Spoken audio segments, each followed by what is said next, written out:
Welcome in, everybody, to Average Joe Sports Talk. We are here with our weekly high school football review, where we reviewed last Friday's night games action.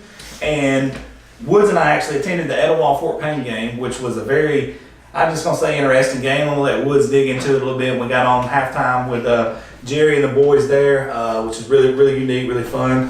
Get to talk about the channel a little bit on there. That being said, we have my man Dax in. The legend, Reginald Denny. Reginald Denny, thanks for here. I gotta quit calling him that, dude. You know who Reginald Denny is, don't you? That was a white truck driver that got beat in the head in the LA Lights. Yeah. I thought that There's a funny Bill skit about that where he says, well, why don't you just run the dudes over and get a diesel, bro? Exactly. But anyways, so we're gonna dive. Let's go ahead and lead off with a huge. This is earth-shattering news here. We're going to lead off with this, and then we're going to dive into some other stuff. Congratulations to the Douglas Eagles for breaking a 19-game losing streak and beating North Brindley Mountain 37-6 Friday. They must have. That was Did they even get off the bus? I mean, and Douglas has took a few punches on this show, so we're giving you your props. We're leading off with you tonight, Douglas. Yeah. I'm gonna punch them. Dude, they're gonna be knocked out by Friday night. Okay, I'm gonna swing so many times. Hey, I like that. He's gonna give them both until you're supposed to. So now, here's what's funny. We let off with them. It's all about fun and jokes on here, Dax. We're just playing, but man, that really is something special, man. 19 years. I mean, you almost got 3 full seasons. 19 years. I mean, 19 years, 19 games. 19 games. Probably did feel like 19 years. 19 game losing streak snap, man. That's monstrous. Huge. That's huge. Now, we also have something new that we're going to tell you about. We're going to dive into this, and I'm going to let Mr. Shannon Woods tell you. Jeremy Reeves, who is the owner of the Gridiron here in Gadsden, also in Oxford, also in Cherokee County, he has offered. What now? Yeah, Boaz as well. He's offered to let us choose, collectively, let us choose a player of the week. He's going to bring that player in each week, and he's going to feed the player. We're going to interview the player at his place right around the time Monday Night Football starts. So this week we have a winner, and I'm going to let Shannon Woods announce that, and then we're going to lead right into that game. Shannon? The winner this week will be an Etowah player. It'll be Trent Davis from Etowah High School.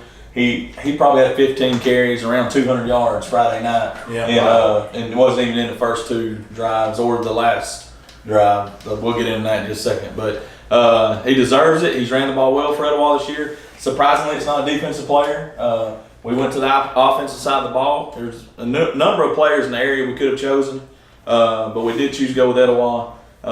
And here going forward, we'll pick a player, like you said, collectively. Be a T-shirt involved. It's exciting for us. I'm excited. Bo's, we're all excited. I know Jeremy's excited. So this is something to pick up and run, and he's helping the community out. Several locations. If it's a kid from Marshall County, we can go to the Boaz location, or if it's a kid from out Oxford Way, we can go that way. So it opens up doors. We're excited to accentuate the local high school football around here because it's crazy the athletes we have, and they need to be accentuated. And that's what we're here for. I know we make fun and poke fun sometimes of each other, but ultimately we're here to try to accentuate the local players. And one thing I noticed in that game with him, man, whenever they needed the big play, he made it. He did. He's a sophomore, which is kind of interesting that he runs.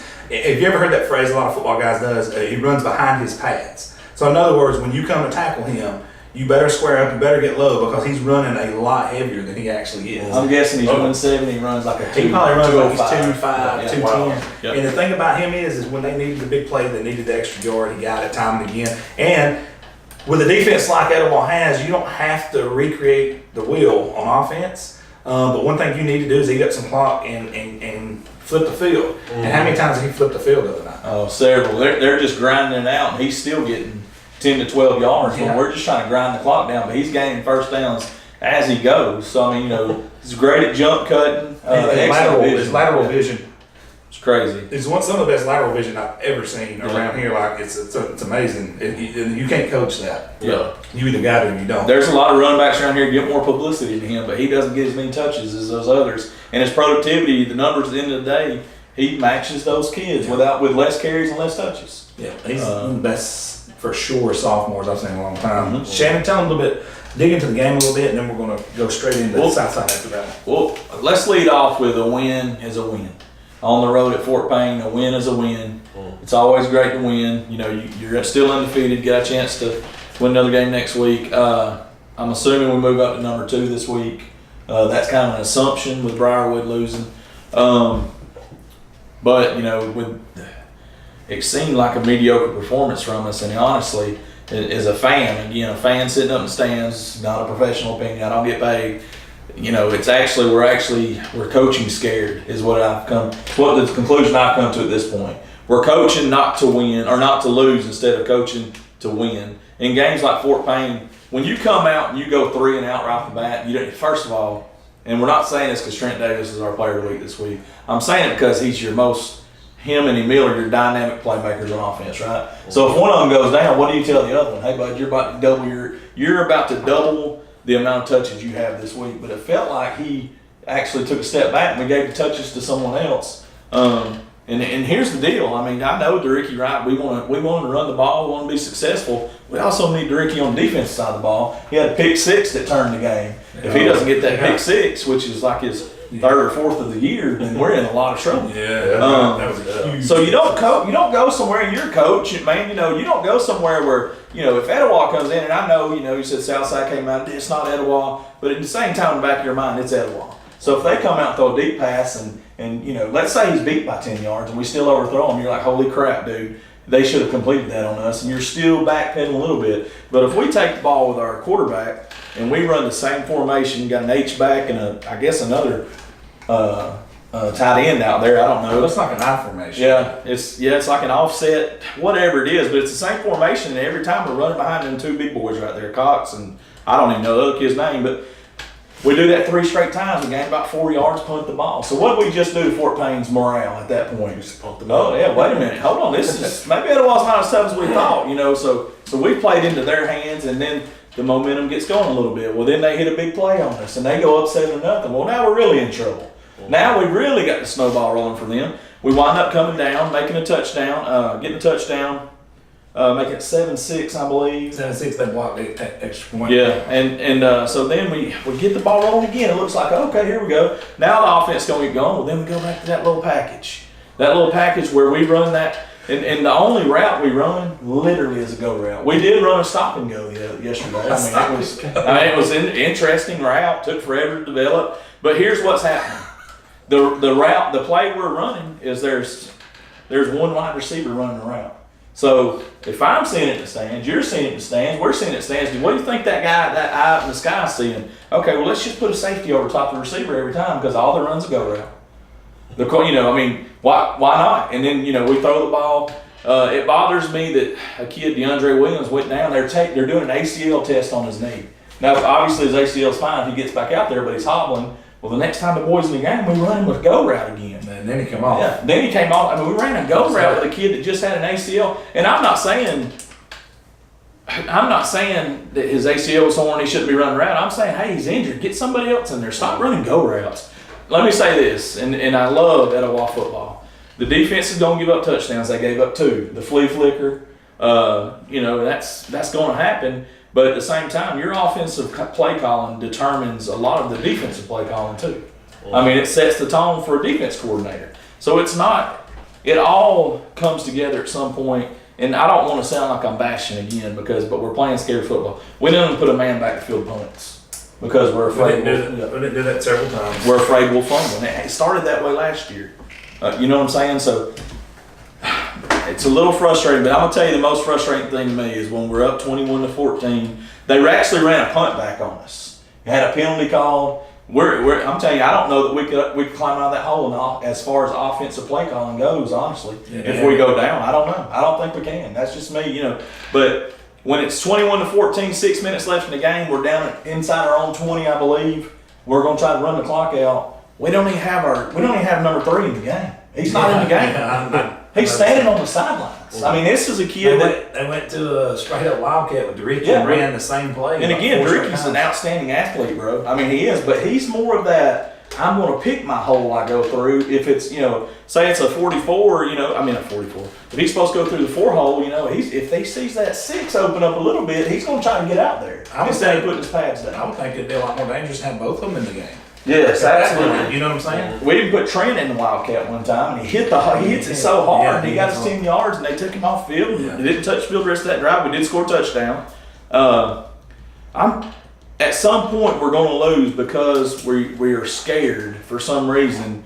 We're playing not to lose and letting the defense do their thing, and the defense isn't going to be perfect every game. It's just not. I'd like to see Trent Davis get more touches. I don't know when Emil's come back. I forgot what they told us his injury was. Yeah, I haven't heard anything either. They told us up there in the stands, but I can't remember what it was. But he, was it a hamstring? I don't want to say because I don't know. But get Trent Davis the ball more, man. Let's stop trying to. I don't know what we're trying to do with that first package we're running. And if we're going to run that, run some variations out of that. Let me say this, and I think you'll agree with me. If Fort Payne's offense coordinator is at Etowah right now, he scores 40 points. He ran a wide open offense for real, and that I could see that dude's veins about to pop out of his head when his quarterback just literally just stopped and just stepped up. He didn't even look, and he did it 3 times, just as far as he could throw it. But but he called some good plays. The fake 44, get the quarterback on the edge, dragging different levels across the field. They got us a couple times with that play. They threw a wide receiver, quick pitch out to the wide receiver. Well, then they set us up one play, pump fake that, shot it over the top, and we were there to defend the ball. But it's still, that's a good play. It's a good play call. They set things up, and I just don't see us doing that at Etowah. Where it seems like we have 2 formations and it's 2 plays. 21-14, tough win. A win's a win. Let's say that again. Moving forward, I'm with Shannon. They definitely going to have to, not need to, have to. If they want to stay undefeated and keep rolling, they're going to have to open it up some. Now, Dax. Helena and Southside. This one's at Barney Hood. This was a gut-wrenching tough loss because Reggie, I was up in the stands getting updates every few minutes. I was looking on my phone, Google, and I was like, and then you guys stayed neck and neck with them. Pretty much, and then tell us a little bit about what happened towards the end of the game. It was disappointing, but I think the most disappointing thing is people are so quick to criticize, and I'm not going to call anybody out, but they're so quick to criticize our coaches, and there was nobody out there that wanted to win that game more than our coaches. So, I think that if you're going to love us when we win, but hate us when we lose, it's kind of a touchy situation, and I probably shouldn't be saying anything about it. But all I'm going to say is just support us, okay? That's what we need. We need support, and it was obviously, it was tough. That was the first game I'd ever caught myself. I don't know how I would explain my feelings after that game, but it's just it's tough because not only was there little respect shown from Helena, and I'm not talking about their head football coach or any of their coaches, but I think there was 2 or 3 personal foul calls. So there was little respect there, and I think you always want to beat a team when they don't show you any respect. So it was tough. I think that our one thing we can take away from the game is our defense is there. Our defense is tough. They're there. They're going to put us in the game every week. We just got to do something that gets our offense rolling. So that's what we're going to do. Start tomorrow. We're going to get back to work and go back to the drawing board and try to get something that works. And that's all I can say about it.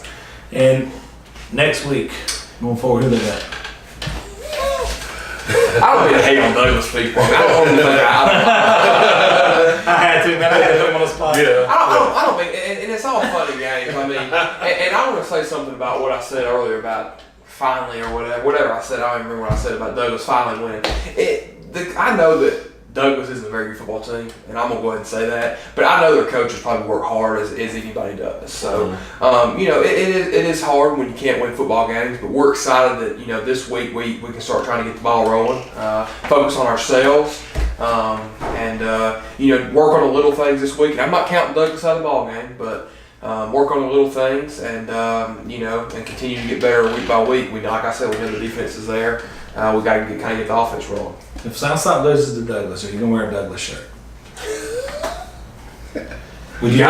Will you do it on the show? Same I'll colors. get you one. Same colors.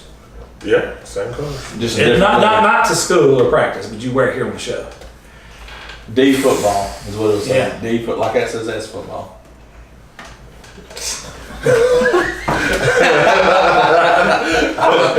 I don't know. I mean, We'll discuss it later. look, I'll just put it to you this way: if we lose to Douglas, I probably won't come on the show this week. You can come on the show just wear a paper bag over your head. You guys got to get off Douglas, man. I mean, Dude, they don't have internet out there, so they can't see. Oh man, see, man!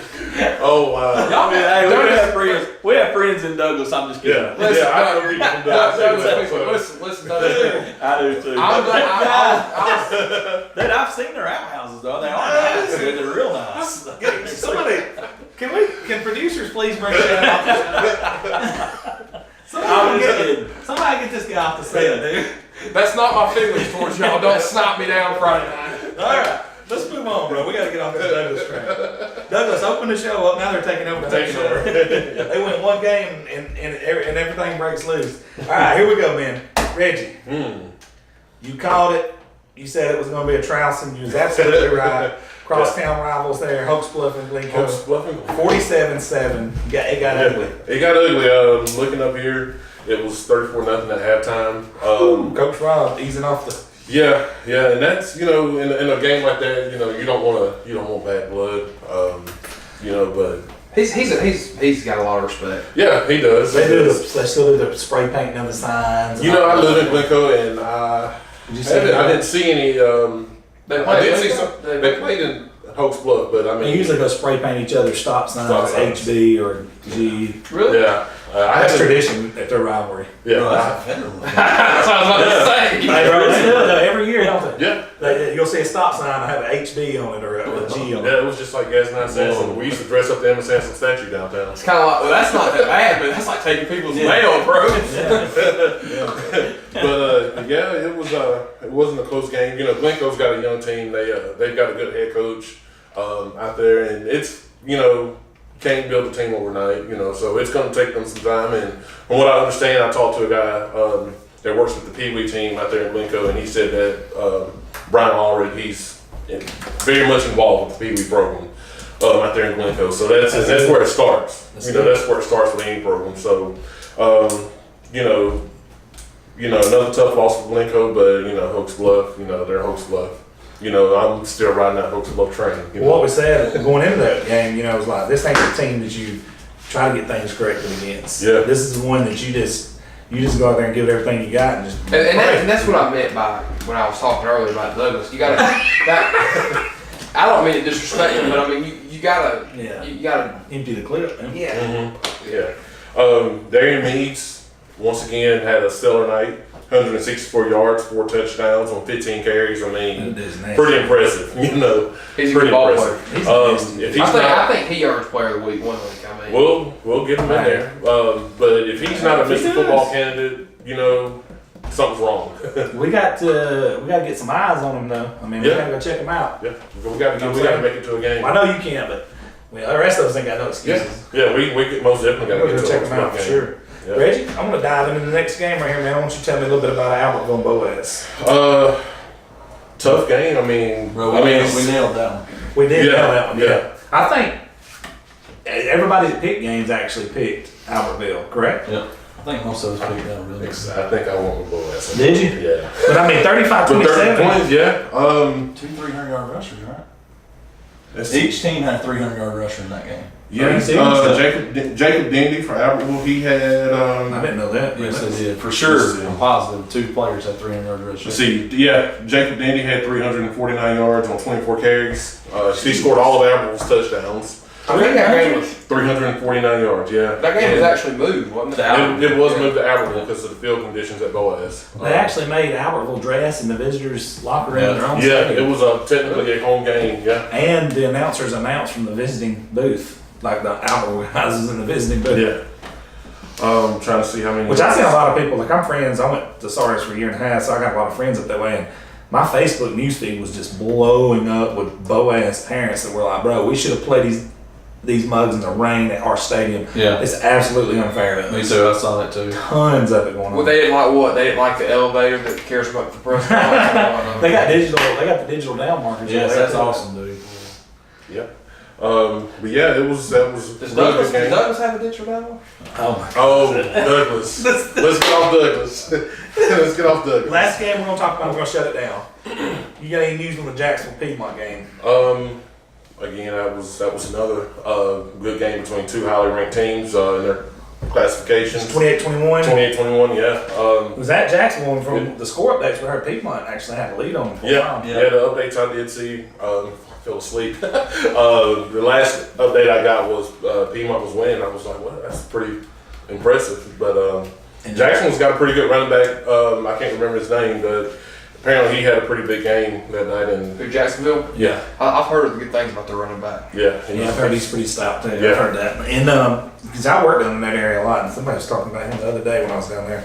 But I'm gonna tell you this, dude, they've came a long ways because I remember Jacksonville football used to not be that good. they were a joke. And they have turned the corner in them, and it started like you said. I know it's funny you say that. Coach Smith at Piedmont, he's a regular at all of their Pee Wee games, and he puts in his system in their Pee Wee, Yep. and then makes the middle school run it, then the JV obviously, and then the varsity. Bro, So that's- they're in the same system all the way through. And that's the way to build a program. Yeah, it sounds silly as can be. Yeah. Oh man, starting people. But dude, really, you have like dads that want to be heroes out there, teaching them. You know, my son's gonna be the quarterback, and this.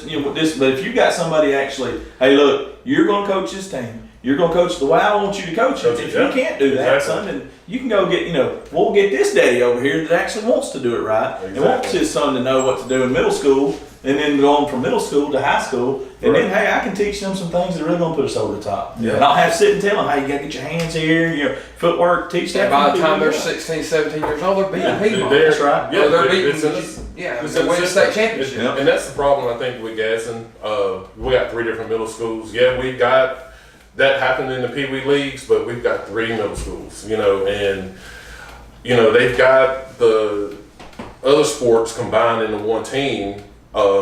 Representing as one middle school team. Like baseball and softball and volleyball. Why can't we do that with football? We'll run one offense, run one Yeah. defense, and let's roll. We go watch. We were in Should've Litchfield. We went to Litchfield. We played. Who was it? Emma Sansom. Emma Sansom and then Gadsden Gadsden Middle School. All 3 of them, we went and played. My daughter cheers for middle school, and we had to go to. We've been in Gadsden to the Titan Stadium twice to home games there. Yeah. And what's funny is, man, if Piedmont wins the championship, people all the time. Yeah. And when Brad's played against them, dude, they run the same offense that their varsity runs. But you sit and watch those 3 teams. I'm watching, and our middle school beat all 3 of them. And I'm thinking, if you combine these teams right here, like they're going to be in high school, Right. it's a pretty solid team that could compete. But as it is right now, Gadsden, they're still pretty bad with it. Or they was last year. they still They are. was winless or something. The Gadsden. But it's funny to see those uniforms out because they look Yeah, like they Gadsden. do. Yeah. Brings back memories, but. But guys, with that being said, we're gonna shut this episode down. This is our high school review. We're gonna talk about a preview show coming up later on this week. We want to dive into that. We had to touch on the Douglas. We had to do that. We'll be live tomorrow. We will be live tomorrow. Well, this video will probably drop in the morning, so we'll be live today, actually. Yeah. So, with that being said, guys, please hit the subscribe button, hit the bell beside it to get the notification when we drop new material. This is Average Joe Sports Talk. Good night. Go Douglas.